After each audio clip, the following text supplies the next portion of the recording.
FYI, Mother's Day is less than a week away. So if you haven't gotten that gift for your mother, your wife, or that special someone, you might need to get on the ball. In honor of Mother's Day, we talked to a young lady this week who balances hunting, motherhood, and nursing in these unprecedented times of that damn COVID-19. The Bryant Land Show starts as soon as they hit my music.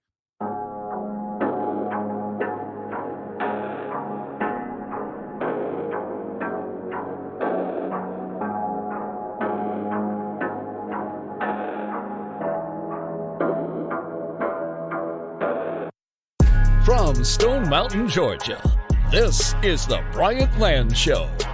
Hosted by proud Gamecock and South Carolinian AB3. All right, now, everybody, welcome to another episode of the Bryant Land Show. As always, thank you for taking the time to make the download, to make the listen.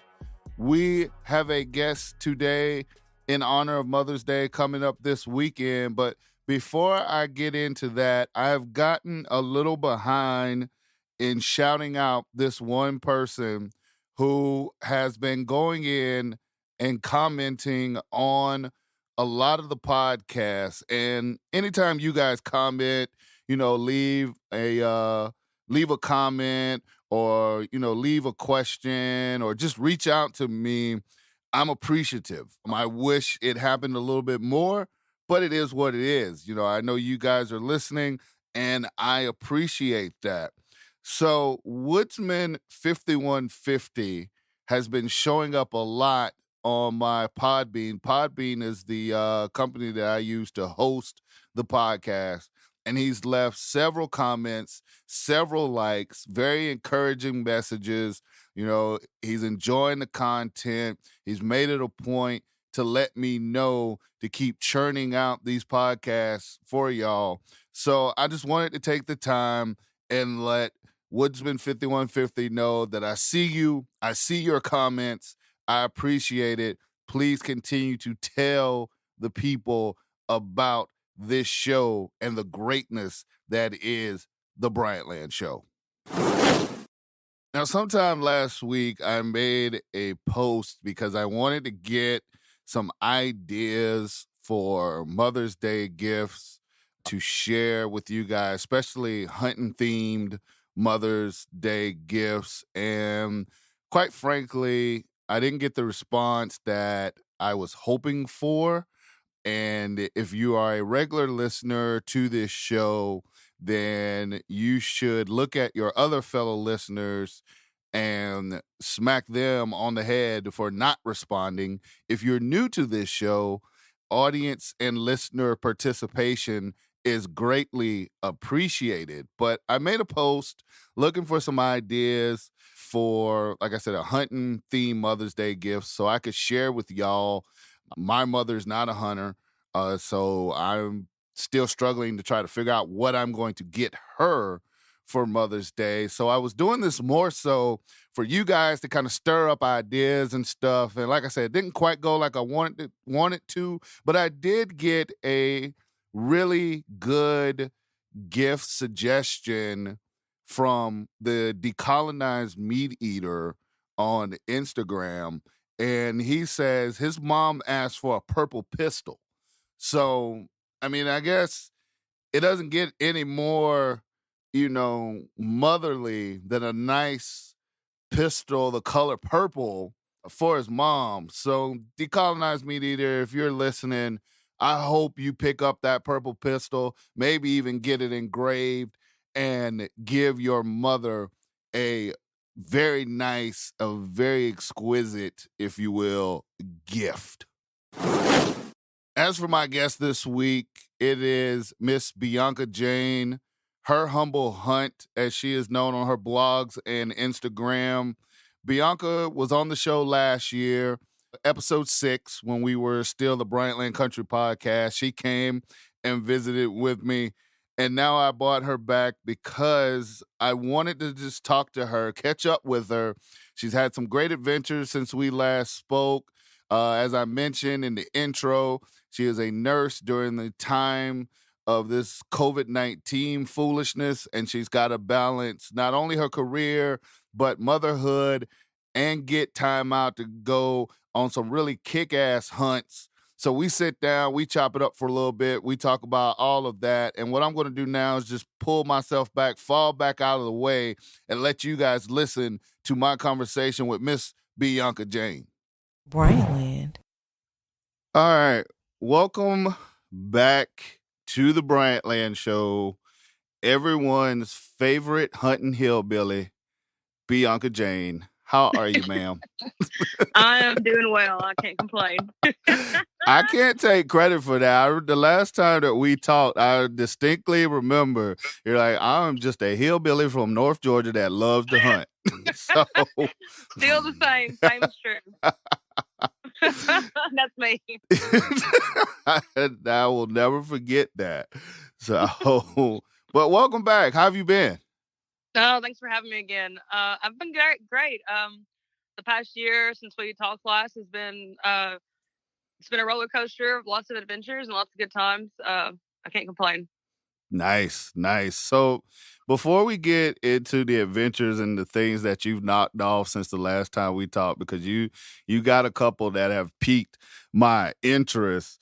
How's things been going, balancing everything? You know, like, first of all, I know you're a nurse. So, you know, I know you out there going to work every day, fighting, you know, all this coronavirus stuff that's disrupted everybody's lives from hunting to just everyday life.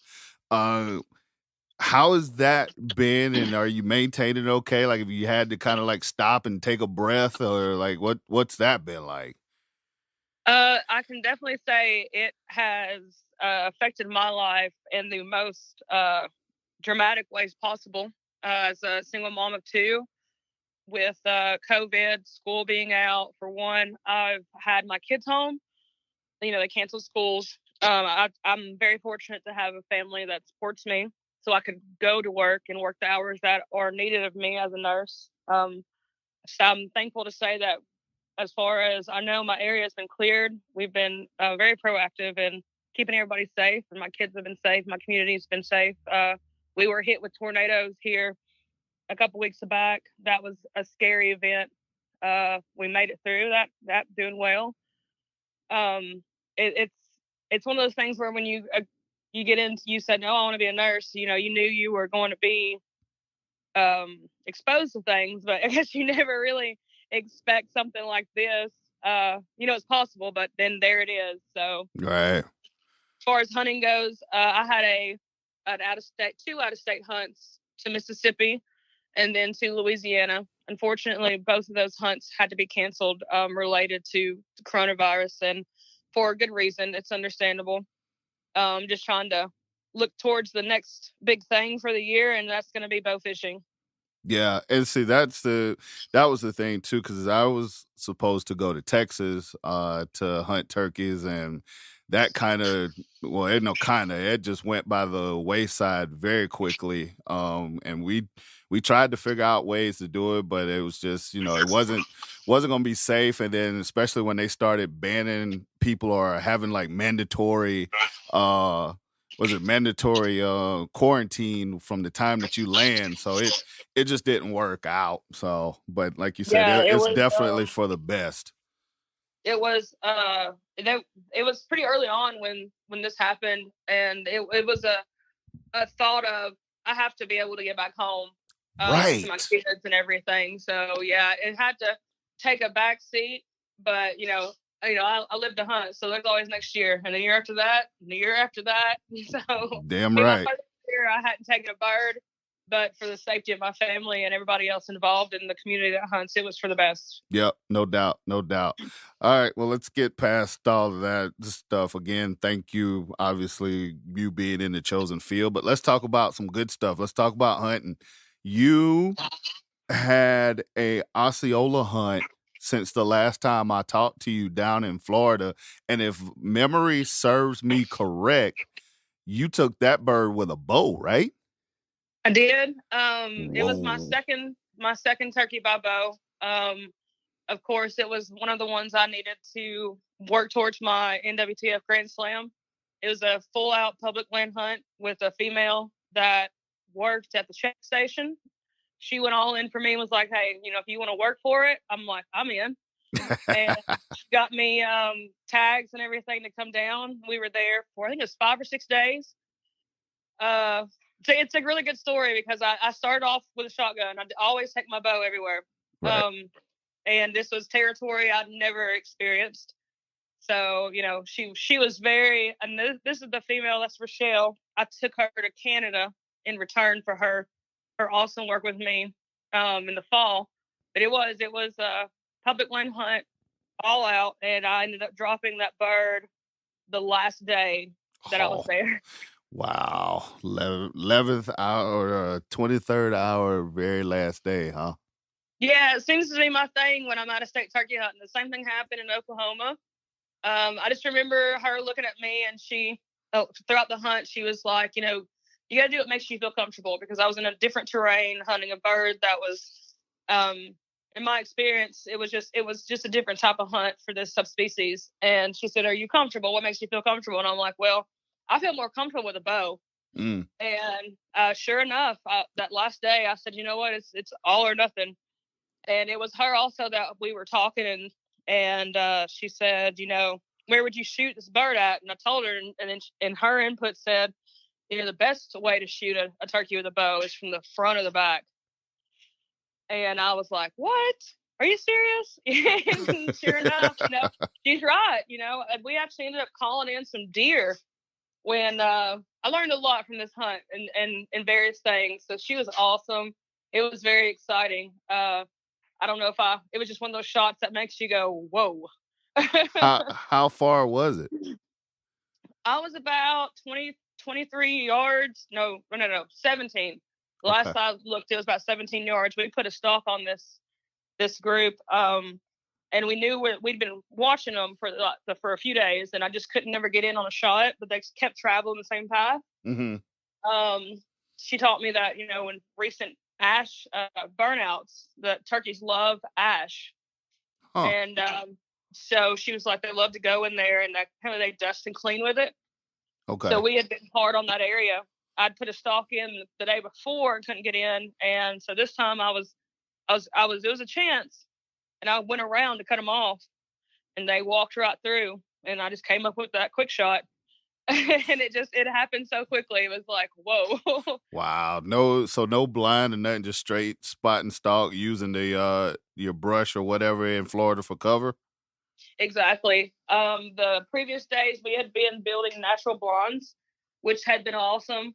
But this time, like I said, it was like, okay, well, everything else I've been doing doesn't seem to be getting it done. So I really it was a spot and stalk. Man, nice. Now, did I see correctly? Like, your daughter didn't go with you on that hunt. You guys went on another hunt together, because I saw the pictures where y'all were like all face painted down and together and everything. And she looked so precious. Was that hunt as well, or? No, that was back home. In previous year, I had access to land with turkeys. And I had taken her out on that trip, but no, I did not take her to Florida on this one. That was when I was like, if I get ate by a gator or bit by a snake, I want it to just be me.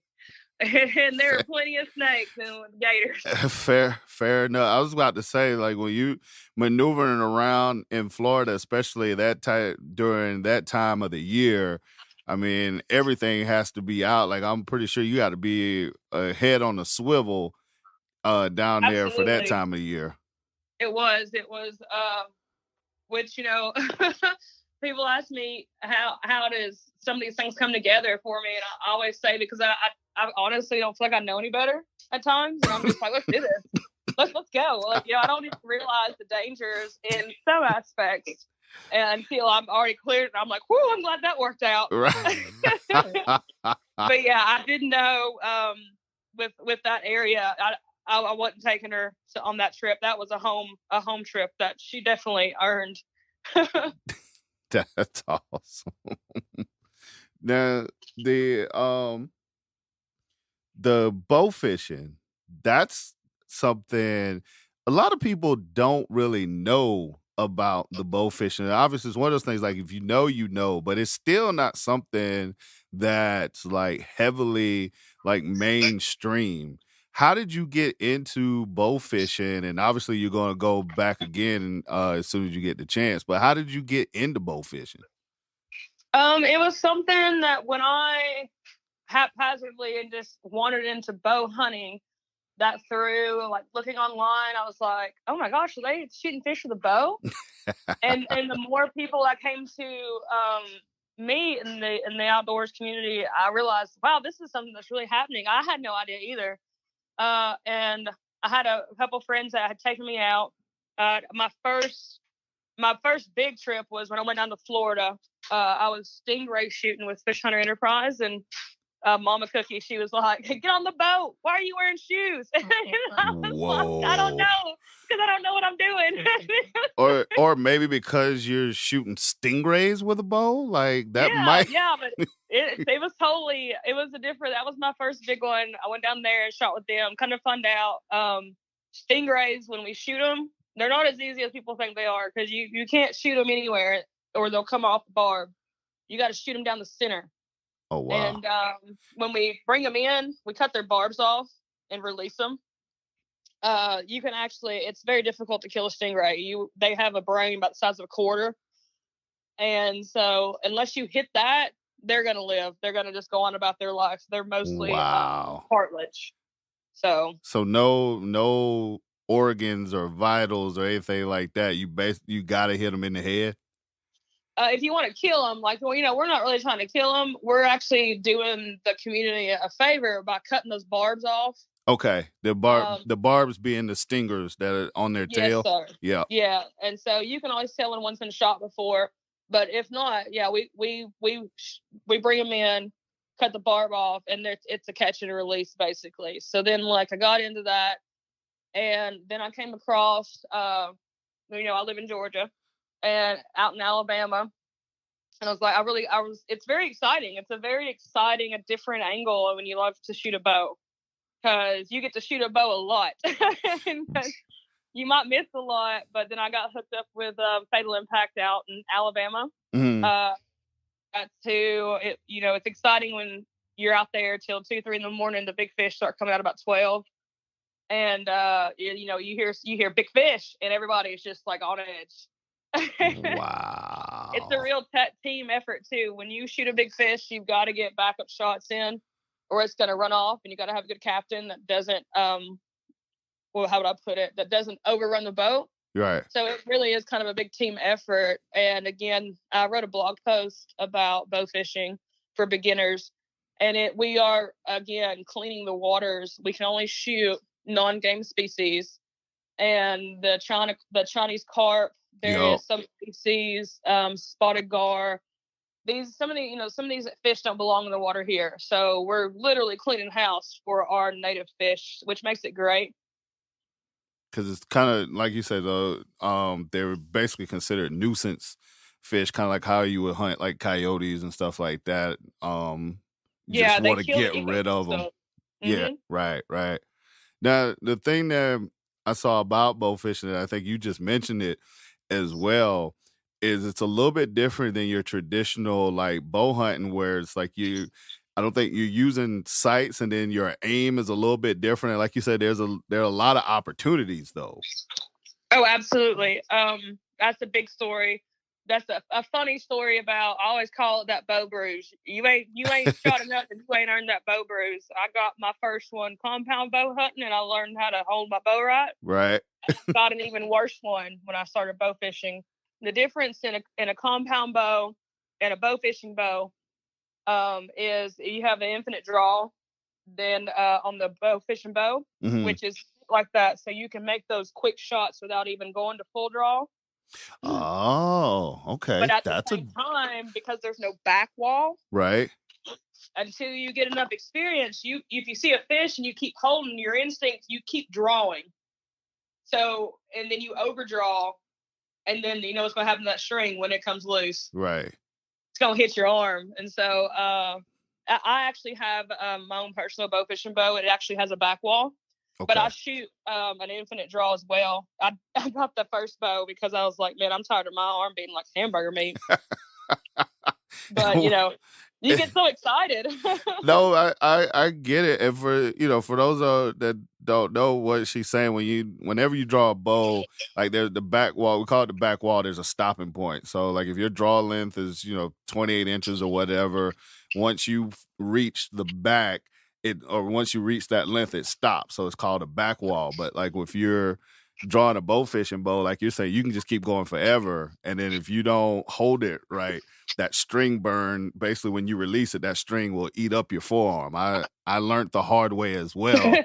When I first started shooting my bow, I had all kinds of bruises from string burn. And then I got a cover that goes on my forearm. Mostly I use it now just to keep my coat or my jacket off when I'm hunting in the winter, to kind of keep it like compact.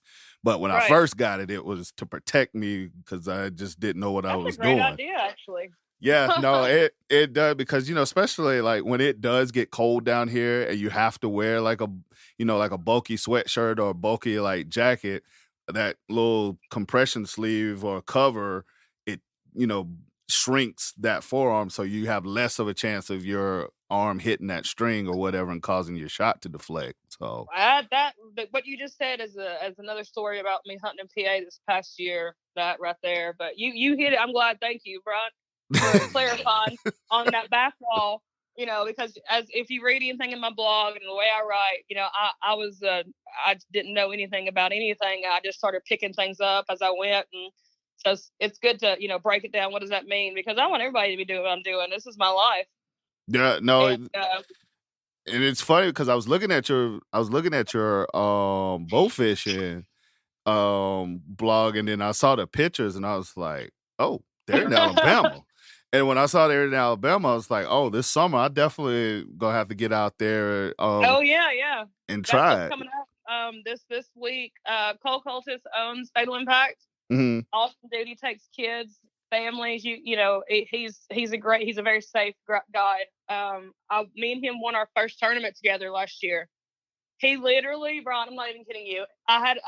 He got me to shooting better. He's great at teaching people. And I kept, when you're bow fishing, you get really excited when you see this fish and you just want to shoot. But if you read my blog, I talk about how when you're looking at this fish, and you got to remember water refraction. And so basically, from the side view, it probably looks like I'm aiming 2, maybe even 3 feet below where that fish looks like it's in the water. And that's something that you learn the more you shoot. Another thing is like keeping your grips tight on your arrow knock up.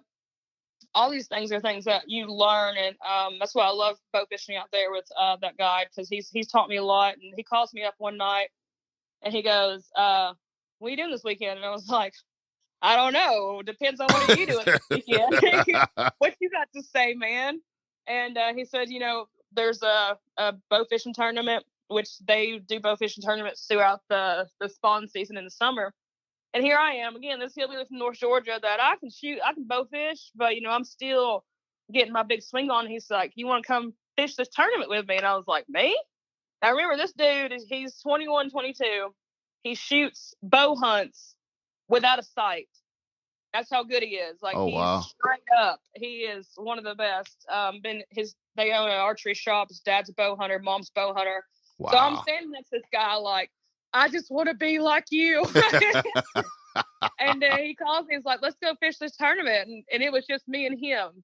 When we got to the tournament, it was called the bucket of death. They literally pulled like 4 to 6 species out of a hat. And you had till like 2 o'clock in the morning to go after have as many as you could and hope you had the biggest weight in that species. And if you may not even find that species, then you got to be back for weigh-in. Come to find out, we were bow fishing against like 12 to 16 other boats, which was still a small tournament. A lot of people didn't show out because of what was going on at the time. Right. But, we're talking Muzzy AMS sponsored boats here. And I was like, okay, well, we're just going to have he's like, we're just going to have a great night. Just see how it goes. I want to get you out here. Well, I'll tell you right now, come to find out, he was saving the best for last. We ended up getting one of the only grass carps, which was a very hard species to find, a very large grass carp at that. And so we ended up winning the tournament against most of these boats had like 5 to 6 shooters on the boat. We're talking, it was just me and him. Wow. But I'm telling you, like, that's what bow fishing does for you. It gets you, like, I'm so excited to be out there. And, the more you go, the more exciting it is. It's something that you don't have to have a boat to actually do. You can go and bank shoot. That's why I tell people, you don't have to have a fancy boat. You don't have to go with a guide. Yeah. Go somewhere that the water's clear off certain rivers, and people shoot all the time. You just got to get out there and try. Well, now let me ask you this, because like in baseball, they have, like the home run derby, and that's like a free for all. And you just keep swinging and swinging. And I've heard some hitters say that they have a different swing, or they end up modifying their swing for the home run derby. And then when they go back to the regular season, it kind of takes them a while to readjust, or it messes up their swing. Is that have you noticed that, or have you had that happen to you when you go bow fishing? Because it's completely different than everything that we've learned as bow hunters, as far as like, having sights and with the back wall and your form and all that stuff. Have you noticed there an adjustment when you go between the two, or no? I can say that if you followed me online and you've seen some of the ways that my backyard shooting and things, I first started using a compound bow and shooting with a quick shot. I call it a quick shot. A 5-second shot drops my sling term. And so I again, everybody's different. And that's something I love to tell people is whatever works for you, works for you. Whatever is your shot's your shot. For me, I'm ADHD and I like to kill things. And so, as soon as I got some really great advice from a guy one time. He said, listen, as soon as you see your pin hit and your balance lean, let it fly. Send it. Yeah. Why hold? Send it. Because as soon as you see it and you hold, you're going to start second guessing yourself. Right. And so I started, bow hunting on that premises that just send it as soon as it's there. And so for me, it kind of worked out because you never know. You could be cruising down the water and, just chilling, music playing, you're having a good time. You're ready. You're leaned over, you got your bow. And all of a sudden this big fish comes out from under the boat or shoots across in front of you, and you got to be ready and just to send it. And where sometimes you can see them coming and you're like, oh, big fish, you're right here. It's still resting. And we roll up on it and just drop the arrow. Mm-hmm. And so, but I can imagine if more people are used to doing a long hold, that it could be a mix up. And I do hear that from people that if they go back and forth, but I think it's a great skill to be able to do both, honestly. Definitely. You never know in a tree stand or in a blind. You don't know. Mother Nature's going to be Mother Nature. You could have just a few seconds to let that arrow go, or you could go to full draw and sit because it's stepped out in front of something. There's a lot of different things. So I think bow fishing and bow hunting coinciding makes for a better bow hunter. No, that's a good point and a good way to look at it, because I was just kind of curious about it, like going back and forth. But no, bow fishing is definitely it's a must. Yeah, I think anybody, even if you don't bow hunt, you got to try bow fishing at least once. I think I was already I was like 90% sure that I was going to try to do a bow fishing trip with the kids over the summer. You know where to come. You can come on to Alabama. I was about to say you've pushed it over the other 10%. Like I said, I pretty much had my mind made up, but yeah, now I'm definitely have to get the kids down there. Now, let me ask you this though, because I know you were talking about like with the Stingrays, like how you kind of shoot for catch and release. Where are you shooting on those carps and gars and stuff? Is it different spots? Like, are you aiming for headshots, vitals, or what? Are you just trying to hit it enough to get it out of the water? Like, what? How's that work? Well, one thing, if you ever see me, I always let people laugh. If you ever see me in my pictures, I'm holding these spotted gar like little pets because yes, you are. I have noticed that. against spotted gar, and I'll tell you why. And this is a story I like to tell people, because at one time I would have never. When you're bow fishing, you kind of got to preserve yourself. You can't be shooting too much. Usually a bow sets about 20-30 pounds, but you can sling an arrow a couple hundred times on a good knot. And then generally what happens sometimes is as soon as you release, you make a shot and you don't stick it, you got to reel in and reset. And then, oh my gosh, you just missed a bigger fish that was sitting there reeling in a shot after a smaller fish. So I had to get over this fear of, well, I'm not as good at bow fishing, so I'm not going to try to sling an arrow at a spotted gar because they're harder. But then all of a sudden, after bow fishing with Cole, he was like, no, then just let's reset here. Aim small, miss small, do better. Mm-hmm. And these fish, you can hit them anywhere. But that's something I tell people, shoot as often as you can at whatever you can, because it's going to make you better. But these fish right here, I have some videos where you can see where it don't matter where you shoot them at. When I know that Cole actually takes the fish that we bring out at night, he donates them to a turtle farm. And so it actually feeds, the turtles at a farm right nearby. But other than that, anybody else that bow fishes, it's a law. You have to get away from the drop-in area, and they just go back out in the water dead.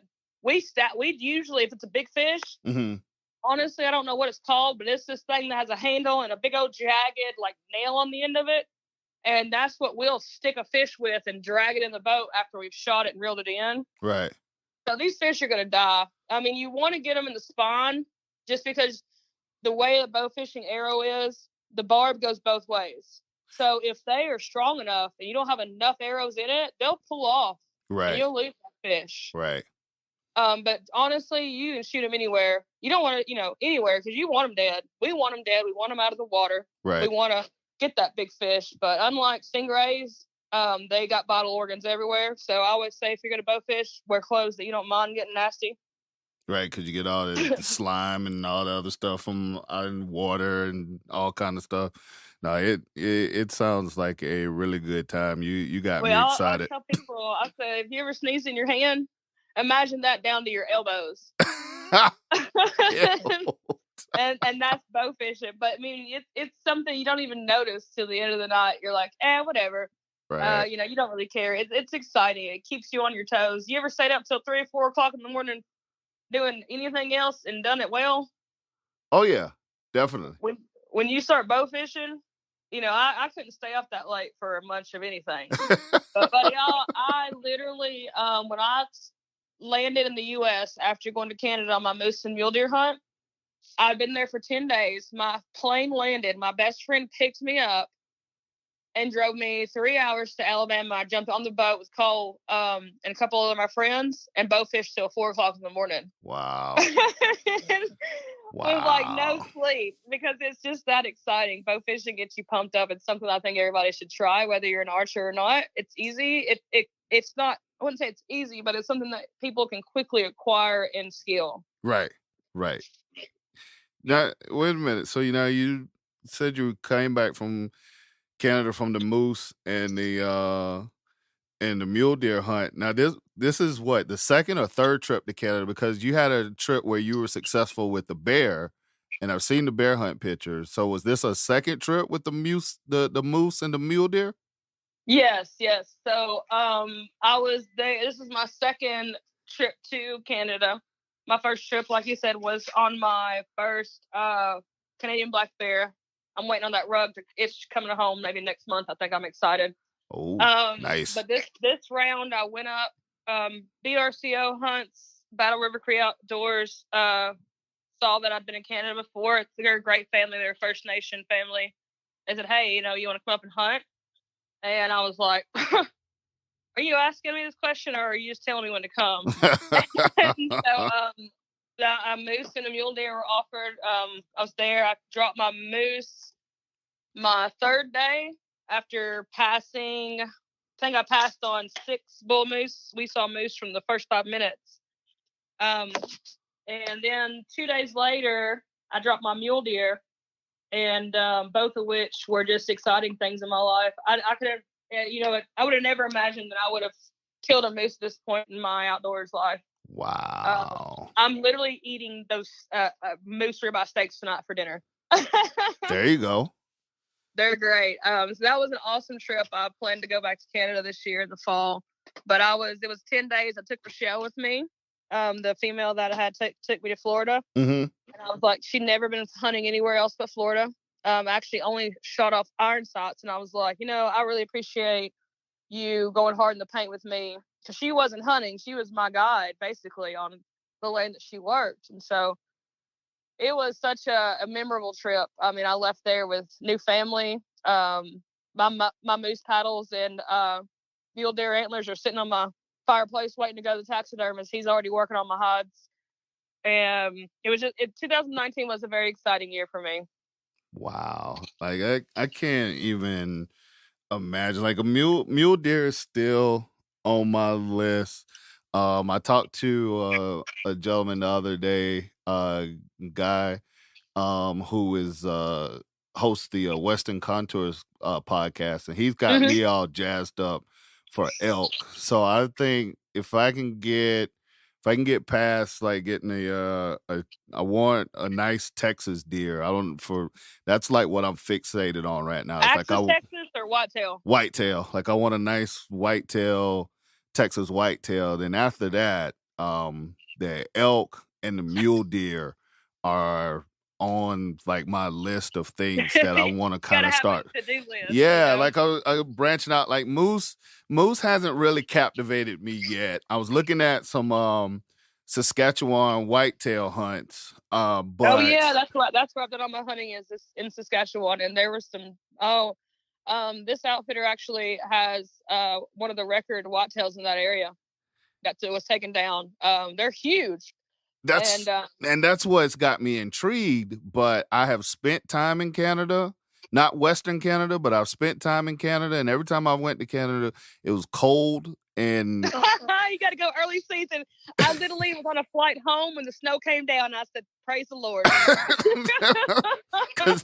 Like every time we used to go to Toronto, like it.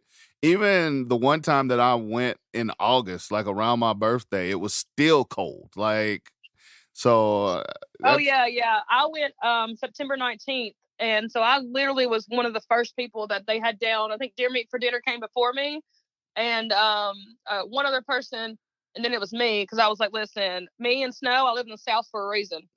Right. And literally the next day after my flight landed, they were down by like 30 degrees Fahrenheit. It was like, whoop, that's my sign. Yeah. I went home with what I needed. It's time to get out of there. But that is still remarkable. I think hunting in Canada is something that everybody, if people ask me how, and it's like, well, I've made sacrifices in my life to make certain trips, and right. I don't get everything for free. I have to pay for these things. And I feel like if you can save to go to the beach, if you're really about that hunt life, you'll save to make these trips. And, it's something I'll never regret. I thought I was going to lose my job, like I said, on that bear hunt. I was willing to do it. I was like, all right, deuces, y'all. Thankfully, I came home and I still had a job. But I feel like the Canadian lifestyle, the amount of game that's up there, and just that experience is something that you'll never forget. Yeah. No, it's funny because I tell people all the time, I travel for a living. So social travel is really not my thing. Like you're not gonna get me out on a beach or like this destination, like, resorts or whatever. But if you say hunting trip, man, I'm all in. Like we gonna go to hunt something. You can count me in for that. Now your moose and the mule deer, were those bow? No, actually, I took those the 270 standing, no brace on the fly. No, it was. I have videos of it. It was pretty intense. I remember my outfitter looking at me and going, "I thought you were more of a bow hunter." Listen, where there's a will, there's a way. And they were both with, like I said, 270. We put in a 3-hour stalk on that bull moose. It was pretty intense. I didn't know where he was going to come up over the ridge. My God said, you feel comfortable with this? And I was like, let's do it. And they were just starting to rut. And so, calling them could scare them or make them come. And that moose, dude, he stood up and then made us wait like 20 minutes before he was deciding whether he was coming or going. And when he got called in, I'm crouched down on the ground. My God's like, stay down. I'm gonna call him. Keep calling him in. And sure enough, I mean, he came over. He could have came over that ridge on us because it dipped into a valley. One of the few valleys, because the joke out there is the land's so flat you can see your dog run away for 3 days. But then there's little nooks where things just disappear. And I was very fortunate. The shot landed. I mean, it was a perfect shot. He dropped where I shot him at, and it was exciting. Canada's got my heart. Man, how far was the shot? Oh, that's even better. So he was, when we first ranged him in the field, he asked me if I wanted to take the shot. It was like 270 yards. Yikes. I was like, nah, this is where I am more of a bow hunter. The risk was, do you want to try this shot or do you want to take a chance of calling him? And we took a chance of calling him in. He came over the ridge at about 70 yards. And I had he stopped in the video, you can see he came over the ridge. And as soon as he cleared and I saw paddles, I came off my knee and just floop. Wow. And it was awesome. I could hear the bullet impact. Actually, that's how close we were. And even at that, in those moments, I don't even realize how close I was, how far I was. All I knew was I came up on my scope, saw it again, send it. Don't second guess it. And and then I put flipped my safety on and looked, and I was like, oh my gosh, I got him! It's just so exciting. I literally, I posted a video, a short clip of that shot and everything. You can tell on my body language and everything that it was even still. I was like, oh man, this just happened. I mean, I would have loved to have been skilled enough to take a 270-yard shot, but at the end of the day, I just want to come home with moose meat. Right. And so, and you gotta take the shot that you're comfortable with. So there's no shame in that. Yeah, for sure. Whatever you're comfortable with, just go for it. And then the mule deer, that was the same trip. You said that was the same trip, right? Yeah. So he did a package hunt with me. And so we passed many mule deer up because I was out for moose first. I wanted to, if I had to go home without anything, it would have been the mule deer. I came for a moose. Okay. For sure. And I learned on that trip that mule deer hop. I didn't know that. I had no idea. And wait a minute, they do what now? They hop like bunny rabbits. Oh. And so when you're looking down your binos, you can tell a whitetail from a mule deer when they'll be grazing together, because for one, when they see you, that mule deer is still like, huh? What? And then that whitetail's like, phew! Right. It's gone. It's still running and you're already in bed and that thing is still gone. But a whitetail trots, it runs. Yep. A mule deer, literally, they hop like bunny rabbits. That's how they run. And I was like, what the? And I just didn't know any better. I had no idea. So my first mule deer I saw, I was laughing. I was like, are you kidding me? Is this thing broke? It's like, no. And I'll tell you one thing about mule deer hunting. Once a mule deer sees you, it's going to hop off. But if you just wait, it's going to stop, give you a broadside, and look at you. Oh, wow. Every one of them. And if you're ready for that shot, it's there. Every one of them seem to do that. And then, my outfitter was like, yeah, that's what they'll do. They'll take off. And then they're like, should I still be running? And they'll stop, turn and look back. Well, that whitetail's still gone. And so, wow. Those are some fun things that I learned while I was up there, regarding the mule deer versus the whitetail. They're both deer, but they're very different. How does the mule deer taste? Because I've heard different opinions on mule deer meat and compared to whitetail. I'd say that mule deer is not as delicate. It's a little bit more gamey. It's a little tougher. And that's just from my experience. You know, there's various reasons why that meat could have been different. You know, the way it's killed, butchered, whatever. Right. But at the end of the day, it's still some good eating. Yeah. Okay. Now I'll tell you that moose meat, it's like eating filet mignon every cut. I've heard that. I could not believe how tender every cut has been. And so I brought home meat, had it butchered up there, had it packed out, and here I was going to the airport with a whole moose cape, paddles, a whole mule deer cape, antlers, and this big old thing of meat, plus Jesus. my hunting gear and everything. So, your baggage fees had to be out of this world. they were about $500 by the time I weighed out. Jesus. Delta? But, you know, that's by weight. Yeah, Delta. God. And you know, there's nothing you can do about it because, Right. you know, Like, but at the end of the day, it's worth it, you know. Of course. Like, you probably spend more to ship it, and of course, leaving it is not an option. So, I mean, come on. Yeah, some of the outfitters will let you actually, because I was fortunate to have killed mine ahead of time before I was leaving, so it got to get deep froze. Yep.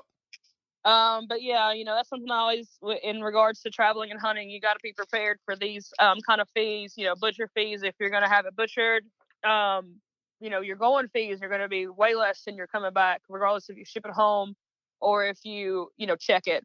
So Right. I'll tell you what's funny. Anytime I've went to Saskatchewan now, I get on a plane, all you see is camo. Everybody going to Saskatchewan that time of the year is going to hunt, whether it's duck hunting, deer hunting. You know, so it's a good time. You have a lot of people to talk to, and everybody's excited. So it's a feel good environment. Wow, man, that is amazing. Those are some amazing adventures. Now, I want to backtrack just a little bit. You had mentioned, when I mentioned the string burn, Pennsylvania. What happened in Pennsylvania? Okay, so when I came back from Canada. Then I went bow fishing, and then 2 weeks later, I spent Halloween in Pennsylvania, hunting with my good friends Romano Outdoors and Alex Romano. They had me up. I'd never been hunting in the north for whitetail. Mm. And man, I'm telling you, when there were deer everywhere, there were deer everywhere. Yep. It was a great trip. And so it was my first going back.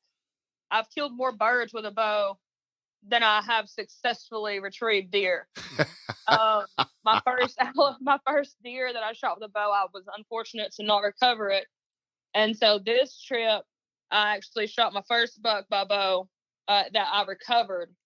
I didn't have to leave empty-handed. It was my longest shot that I'd ever extended to. And that's something that I was even more happy about. Just being comfortable to just take the shot. How far was that? It was like 32, 35 yard. Okay. Yep. But I was up in a tree stand at about 30, 35 feet. Jesus. And then to beat that, it was dust. So I tell people I have astigmatism, which does affect me when I'm hunting, unfortunately. Right. And so it was extremely windy. I almost fell out of my tree stand coming down after the shot because my hands and things were so froze over. Snow was dropping, and the wind was hitting me. My eyes were watering. It was definitely one of those Hail Mary shots. Wow. Here he came. I'd been fooling with this deer for about an hour, and he came in. I couldn't get a shot. Came in again. I didn't feel comfortable with the angle. And that third time, light, there was barely. It was still legal light, but it was like that crescent where it was like, man. And I sent it.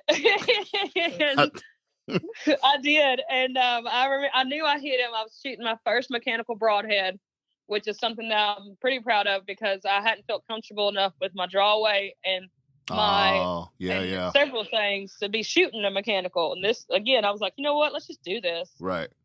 And I remember my hunting buddy Alex, he wasn't too far away from me, and I texted him saying I just sent it. And I know I hit. And, he's like, I know, it's under my tree stand.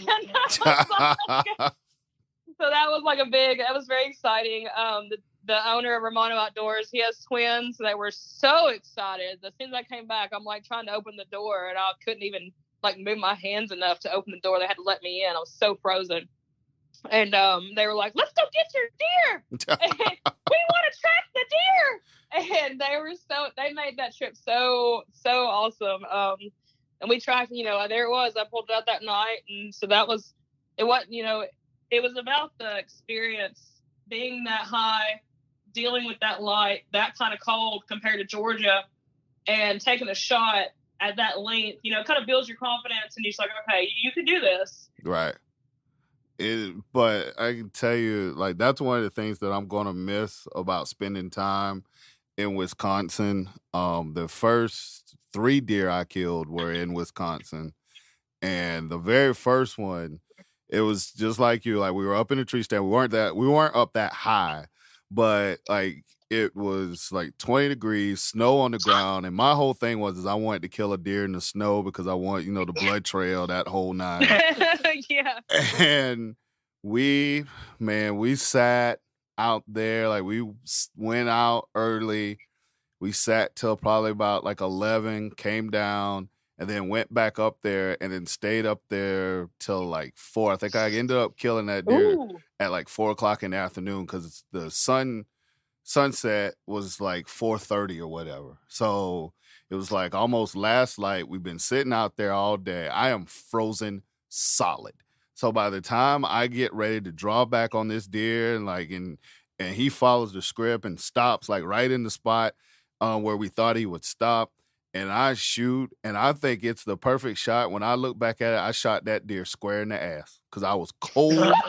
I was freezing. Oh my God, I was not ready. I did. It was broadside, and I thought, I got like lungs or, in the heart, like I'm getting ready to make this perfect, like 17-yard shot. And I was so cold.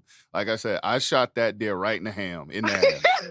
And lucky for me, it hit one of those main arteries. Cause as soon as I shot him, he bled out. Like there was no question about it. Like he had one good hop, like one good dash. Damn. And then he stopped and fell over, and he was just gushing out. And then we got down, and I followed it up with another shot. You had good blood in the snow, huh? Oh yeah, I had all of my blood in the snow and whatnot. But the second buck I killed was a little bit better. It was in the snow, but it was a perfect shot, like double lung, nice blood trail and everything. But yeah, that first one, man, when I tell you frozen solid. Like we were like you said, in the tree stand, and I'm, thinking I'm prepared with all my layers and stuff. And by the time after, sitting that whole day and you stand up and you go to draw back, it's a different ball game. But I'm going to miss, that's the biggest thing that I'll miss about living part-time in the Midwest is hunting. Because I did all my goose hunting up there and then deer hunting in Wisconsin. I mean, like you said, there's nothing like it. And the abundance of animals you see, like you see these deer down here that we hunt. And don't get me wrong, we got some nice sized deer, bucks and does and stuff. But when you start talking about Northeast or Midwest, like winterized animals, and they have to pack on all that fat and those thick coats. Oh yeah, they get big. Yeah, those deer are huge. Right. So, yeah, and that's one thing I talked about. It's funny you said you hit it square in the ass. This is something that I'll be writing about soon. Actually, is traveling and bow hunting, because I missed a shot on we call him Hulk. I'm literally just text Alex about this deer today. I missed a shot on this massive 10-pointer before my kill shot, and that was it me specifically? No, but was it my fault that it happened? Absolutely. Because when I traveled with my bow, instead of being mindful of checking your equipment, I didn't. And come to find out after I missed that shot, I mean, I flipped out. I was like, there's no way I missed that shot like that. Like what? And kind of find out Paul Romano of Romano Outdoors, he took my boat out of the shop and said, your sight got knocked loose. Yeah. Because of traveling. And it was like, oh my gosh. Yeah. Like, I mean, but it's a learning curve. It's one of those things that's like, if you miss it, people miss it, then you're going to miss. Right. But the way I missed this deer was exceptionally, like, just incredible. And I was beating myself up about it. And he said, let me see your bow. And he took it down there. And again, that's what, I, as a person who this is basically what I do other than work, I should have known better than to go in the field with my equipment without having it checked first. I mean, so that's something I wrote about. I talked about it, because I want people to realize that, like we've talked before, yeah, I've had some great successes, but I've had a lot of failures, and those failures are things that make you feel real, that make you feel like, okay, I'm just a normal person trying to live and do better, and, to tell people, hey, I messed up so bad that I missed a 10-pointer and a shorter distance, and I slammed the last one that I actually killed, so it makes you feel humble about life.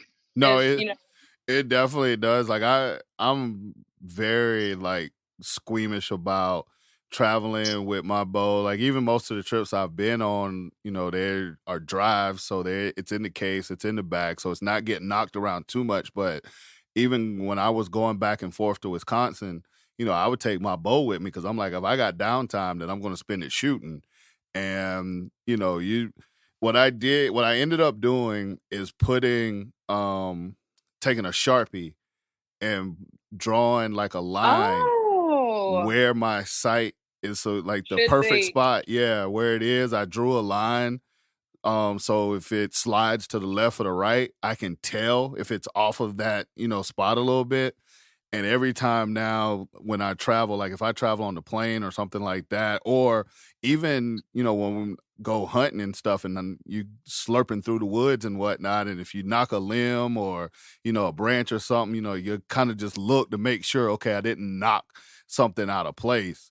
But no, I'm with you on that. Like that's the thing that aggravates me to no end, is like with bows, they're very, very finicky. Like if you do any kind of tinkering or knocking or moving, you can blow them, out of the water. So, and I was fortunate to be around somebody that had a bow shop in their house, but that if you don't have that option, that is a good idea to try the Sharpie thing. And, because there's no point in even bringing that bow out if it ain't on. Right. If it's off even just a little bit, like you said, you saw, you overshot him and then you got it corrected, and then you were able to, make a good shot the next one. It was like, what?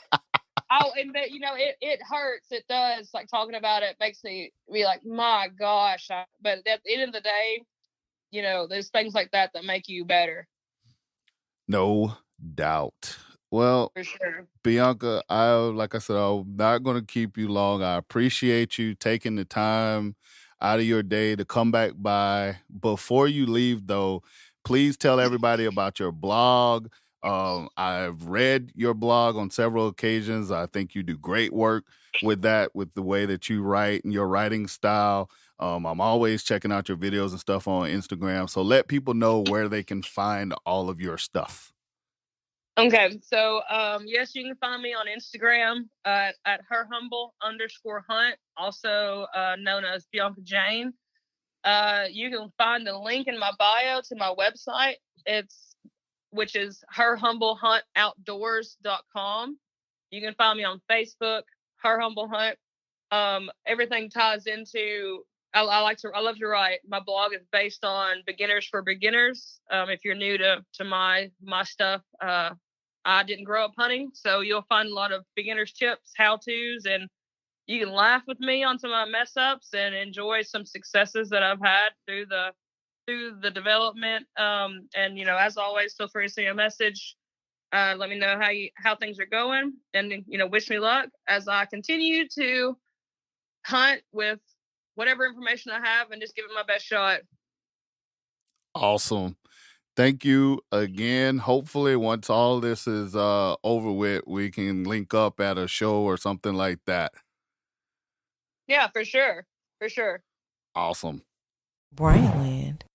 One more time, I want to say thank you to Her Humble Hunt, Miss Bianca Jane, for taking the time on her day off to come through and bless us with her presence here on the Bryant Land Show. Thank you again. I really, really appreciate it. Before I get ready to get up out of here, I just want to remind y'all, BryantLandCountry.com is the website, BryantLandCountry.com. We have podcasts, we have videos, we got merch. Everything Bryant Land that you need is on that website. Make sure you go check it out, BryantLandCountry.com. We also have a Patreon now. You can donate to the Bryant Land Show through our Patreon, and in exchange for your donation of a paper nickel, you will get all kinds of Bryant Land bonus content. So make sure you go check that out, patreon.com/Bryant Land, or you can just click on the Patreon link on our website, BryantLandCountry.com. Hit us up on Instagram at official Bryant Land. Hope you guys have a great week. Got great Mother's Day gifts for those special someones. Ladies, I hope you received great Mother's Day gifts, and come back next week and join us for another episode of the Bryant Land Show.